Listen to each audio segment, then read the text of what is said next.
Так, достар, мынау безопасный горение топливаны менің бір алып жүрген потребителім. Бұл Fuel Taps'та, короче, не істейді?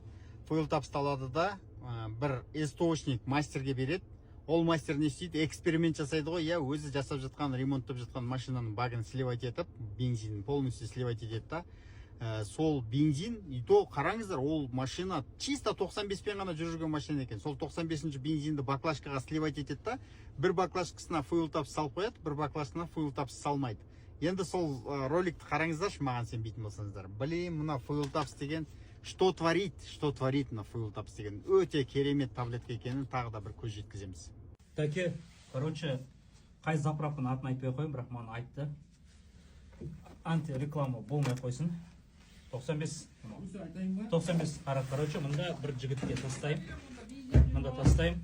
И мынау да 95, да? Получается. Мынау, короче, осы бактан құйылған 95. Осындай цветті. Мынау таза банка. И мынау сон, мынау екеуі осы 10 литр болыпты, короче. Екеуі 10 литр болды, Өтен кейін жаңа таблетканы аламын да, мынаған салып жіберем ғой мен.